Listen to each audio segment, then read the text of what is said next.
Did Rich Rodriguez get absolutely snubbed, absolutely shafted in CBS Sports Big 12 coaches rankings? I think he might have, and I'm going to explain why in this episode. So stick around, and we'll do that right now. What is up, and welcome into this episode of Couz's Corner, your home for top shelf college sports content centered around the West Virginia Mountaineers and the Big 12.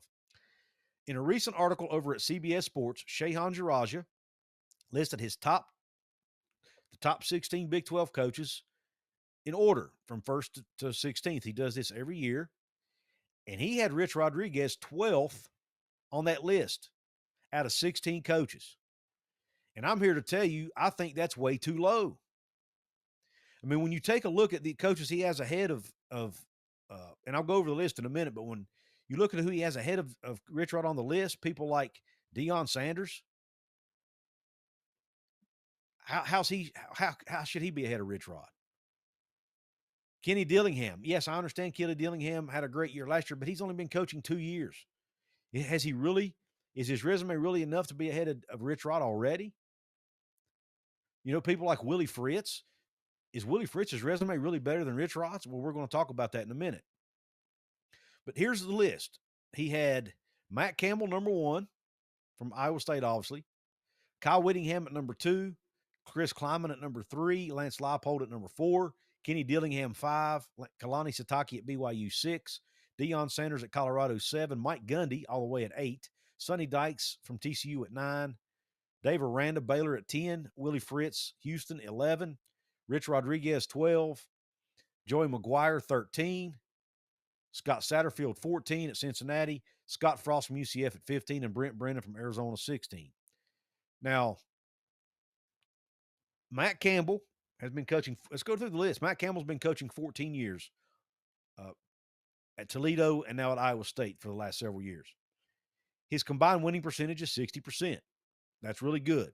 He's taken Iowa State to levels they've never achieved. They had their first double-digit win season last year. They've played for a Big 12 championship. Now, they've yet to win a conference championship under his watch, but they have at least played for one. And they're averaging, 7, 8 wins a year under Matt Campbell, which is really good, especially considering where Iowa State was at before he got there. But is he the best coach in the Big 12? I'm not sure I would go there. I think that's a stretch. I know Kyle Whittingham is only second on the list and only one spot behind him. But, man, I think I'd have Kyle Whittingham ahead of Mike Campbell. I mean, Kyle Whittingham's win percentage in his career is 66%, which is tied for number 1 in the Big 12. His entire career has been spent as a coach at Utah, all 21 years of it. He's won Pac-12 championships. He's played in 2 Rose Bowls. He was the co-coach for Urban Meyer the year that they won in 2014, I believe it was, when they won a BCS bowl game. I think it was the Fiesta Bowl, maybe. Correct me if I'm wrong in the comments, Utah fans. He was a co-coach for that game. So he's been on staffs that won big-time bowl games. And like I mentioned, 2 Pac-12 championships. Those have been within the past 5 to 6 years. That's saying something. Yes, I know they struggled a year ago, but I think that was an anomaly. You look at the defenses he puts on the field every year. In my opinion, Kyle Whittingham should be the number 1 coach in the Big 12 today. Number 3 on his list, and by the way, I don't really have an issue with Kyle Whittingham being ahead of Rich Rod. I would debate, though, whether or not Matt Campbell deserves to be ahead of Rich Rod. I think you can go either way, and it's probably a toss-up, but I think it's a fair argument to make. But yet here Matt Campbell is at number 1 and Rich Rod at 12. Chris Kleiman, number 3, Kansas State. He's been at Kansas State 6 years, also spent several years coaching at the FCS level over at North Dakota State, where he won national championships. His win percentage at Kansas State is 63%. I have absolutely zero issue with him being number 3 on this list. I have no issue with him being ahead of Rich Rod because of his career success that he's had at the FCS level and now at Kansas State. Kansas State did not miss a beat when he took over for Bill Snyder. As a matter of fact, they might have gotten slightly better than they were under Bill Snyder. So you've got to give him credit. Again, it's a team that doesn't have a ton of resources, but they do a good job with player retention because they built a great culture there. And I think Chris Kleiman, they're always in the conversation for a Big 12 championship. Seems like going in every year. So I think Chris Kleiman deserves his spot on this list. Number 4, Lance Leipold. I would argue 4 is too high for him. I know he took over a Kansas program that was terrible. I get it. But his overall win percentage throughout his career at Buffalo and at Kansas is only 49%. So, and now I know he did great. I think it was at the D3 level, may have even won a national championship or two at that level. Again, if you're a Kansas fan watching this, let me know in the comments. But Lance Leipold, in my opinion, does not deserve to be higher than Rich Rod on this list. He's won 49% of his games at the FBS level, for crying out loud. How does that earn you the number 4 spot in the Big 12? I mean, let's face it. It ain't like, Rich Rod, the places he's won at is not that much easier to win at than Kansas, in my opinion. So why should Lance Leipold be 8 spots higher than Rich Rod on this list? Answer, he should not be. Kenny Dillingham, Arizona State, number 5. Now, I think Kenny Dillingham is a fantastic football coach. But he's only been doing this for 2 years. His first year, they had a losing season. Last year, they obviously won the Big 12, went to the CFP. But just because of his track record as not being as long, I think he's too high on the list. I would not put him in the top 5 just yet. Number 6, Kalani Sitake, BYU. Been the head coach at BYU for 9 years, has won 63% of his games. Hard to argue against that. Now, he did a lot of that as an independent. It'll be anxious to see. They obviously had success in year 2 in the Big 12 last year. In my opinion, should have been in the conversation for the CFP. They were not. But nonetheless, they had an 11-win season, had a good football team. I look for them to take a little bit of a step back this year. But I still think Kalani Sitake is a good football coach. But is he better than Rich Rod, who's won 60% of his games over a longer period of time at 4 different schools? I don't know. I think that's a fair argument to make. Look at number 7, Deion Sanders at Colorado. Deion's been the coach at Colorado for 2 years. He's won 52% of his games. Rich Rod has won almost 60% of his games. So how was Deion ranked 5 spots higher than Rich Rodriguez? Somebody explain that to me. Yes, I know he had success at Jackson State, but that was only for a couple of years at the FCS level. Somebody explain to me how Deion is higher on the list than Coach Rod. Someone make it make sense. I think they're putting a lot of weight. I would love to get Shihan Jiraj on the show and ask him this question. It appears they might be putting a whole lot of weight on what happened last season. I personally would not. I personally would rather look at somebody's entire body of work. And because of that, I would not have Deion higher than Rich Rod on this list. Mike Gundy at 8. Give me a break. Mike Gundy has been at Oklahoma State 20 years and has won 66% of his games, which is tied for highest in the league with Kyle Whittingham. Yet you want to put him at 8th on the list because of one bad season? He's had one losing season, folks, in 19 years. One. It's ridiculous to have him at 8 on this list. I'm actually more upset about this, I think, than I am having Rich Rod at 12. Mike Gundy's a top 2 or 3 coach in this conference, hands down, in my opinion, and I think his body of work proves it. Now, if he goes out this year and has another stinker of a year, maybe I'll change my mind because that would be 2 years in a row now. And I know there's a lot of questions about whether Gundy can coach in this new era. But until he proves he can't, I'm still putting him higher on the list than 8th. Hey, do me a favor. Go check out my good friends over at Appalachia Digital. If you need a brand new website for your small business, or if you're just looking to get found easier on Google, go check out AppalachiaDigital.com/Couz. These are the fine folks who designed my brand new website over at WVSportsChat.com. They did a fantastic job. I love their work. I think you will too. So go check them out. AppalachiaDigital.com/Couz. Let them know Couz sent you. I also want to thank them for supporting my work here at Couz's Corner and at Hoops from the Hills. Now let's get back to the show. Sonny Dykes at number 9. Been a head coach at 15 years at places like Louisiana Tech, SMU, Cal, and now TCU. He's won 56% of his games. Not terrible, but also less than Coach Rod. What gives Dykes the edge, though, I guess, would be the fact he did lead TCU to a 12-win season. and a spot in the CFP National Championship game a few years back. So he gets a boost for that, in my opinion. But outside of that, Sonny Dykes' resume is not better than Rich Rodriguez. Outside of that one great 12-win season that he had at TCU with Max Dugan at quarterback, his career resume is not better than Rich Rod's. He's won 56, even with that 12-0 season or 12-1 season that he had, his career winning percentage is still less than Rich Rod's. So take that for what it's worth. Then you got Dave Aranda at Baylor.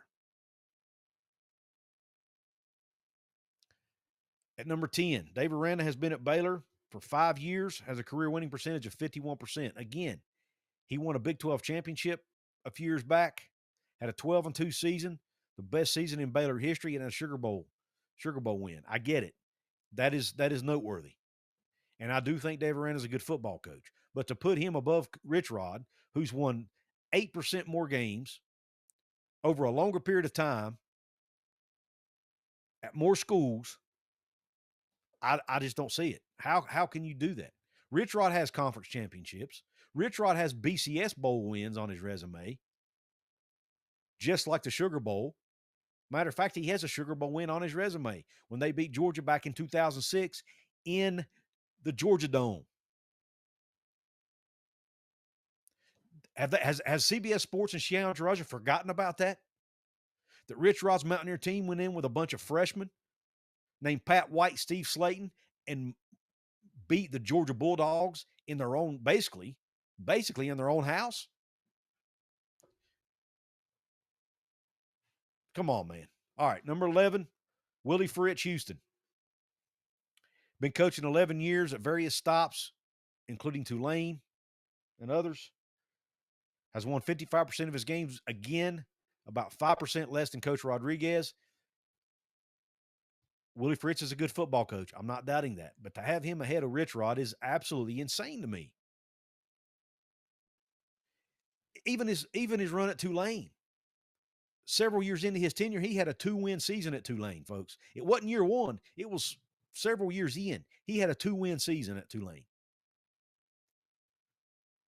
After he had already had time to build the culture and build his program. Now, he only had, yes, that maybe that season was an anomaly, and I know all coaches have those types of seasons occasionally. But most of his seasons have been 7, 8, 6, 7, 8 win seasons. So how can you with a straight face put him ahead of Rich Rodriguez, who is next on the list? Rich Rod has won about 60% of his games over his career. At Arizona, Michigan, and West Virginia, he also spent time at the D2 level at Glenville State, where he won multiple conference championships, played for a national championship at the D2 level. He has BCS Bowl wins on his resume. He has 4 conference titles at West Virginia, 2 conference titles during his time at Jacksonville State, took an FCS team into the FBS and won the conference with a bunch of FCS players at the FBS level. Pretty impressive if you ask me. And he's done it now. He's won now in both the old era and he's won in the new era with the transfer portal. Now, can he win in the transfer portal era at the P4 level? We will find out. But when you look at their career resumes, how in the world can you, with a straight face, put Rich Rod below Willie Fritz, Dave Aranda, Deion Sanders, Kenny Dillingham, Lance Leipold even? How can you do that? Now, I understand this is probably subjective, but holy cow, man, it's total disrespect to what Rich Rod has done throughout his career. He took Arizona, I think Arizona has, 3 10-win seasons in their entire history? He has one of them, and he was only there for 7 years. He took them to a Pac-12 championship game. Won over 50% of his games during his time at Arizona. I know everybody wants to point to that tenure at Michigan. Yes, he had a rough go at Michigan, but he wasn't really given a fair shot at Michigan. He had donors that were against him the entire time who never wanted him hired. He was having to flip an entire roster, basically, and back then they didn't have the portal to do that. So it took him a few years to do that, to get his type of guys that he wanted to run his system. And he averaged 2 more. He started out winning 3 games, then 5 games, then 7 games. He had a winning season his last year at Michigan, but they fired him anyway. And then the following year, Brady Hoke went and I think won the Big Ten, or at least played in a BCS bowl game with Rich Rod's players. Basically, there's no reason Rich Rod couldn't have done the same thing. Now we'll never know, but I think people look at that Michigan tenure unfairly, in my opinion, and they fail to look at what he did at Arizona, and they fail to look at what he did at West Virginia, and even at Jacksonville State. I just think it's really unfair. Now, just to be exact, he won. I'm looking at his Arizona. He was 43-35 at Arizona, 27-10 at Jacksonville State, 60-26 at West Virginia. So pretty darn good resume by Rich Rod. It's a lot better than 12th in the Big 12. Now, 13th was Joey McGuire, who's been at Texas Tech now for 3 years, has won 59% of his games. I would argue maybe you move him up a notch or two. I think he might be a little low. Scott Satterfield, 14th. Bennett's head coach, 11 years at Appalachian State, Louisville, and Cincinnati. Has won 59% of his games, but almost all of his success came at Appalachian State. His career has kind of trended downward since he left Appalachian State. I actually even questioned the hire of him at Cincinnati. I'm still not sold that was the right decision. 15 was Scott Frost at UCF.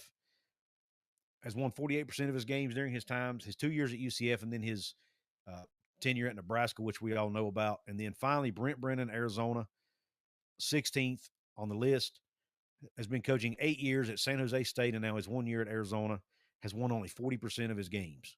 So how in the world he got a Power 4 coaching job, I'll never know. I know a lot of people talks about how hard the San Jose State job is. I guess we'll see if he ends up being as good a coach as many say he is. But I have no issue with him being last on the list, and I really have no issue with any of those bottom 3 guys. But for Rich Rod to only be 2 spots ahead of them is baffling to me. Absolutely baffling. Again, I did a video on this not long ago. His resume is comparable to Mike Leach, meaning Rich Rod. He's also an offensive guru like Mike Leach. Now, it's just a different type of offense.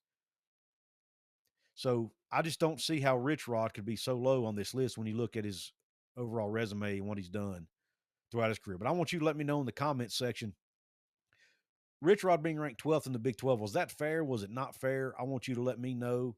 I want you to hear your opinion on this. I want to give a quick shout out to my VIP members of this episode. These are my paid VIP members.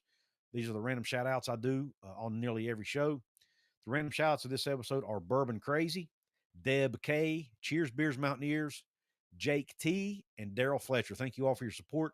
Thanks for being paid members. If you want to be a paid member, it's an easy way to support what I do here. I have 2 levels, a $4.99 a month level and a $2.99 a month level.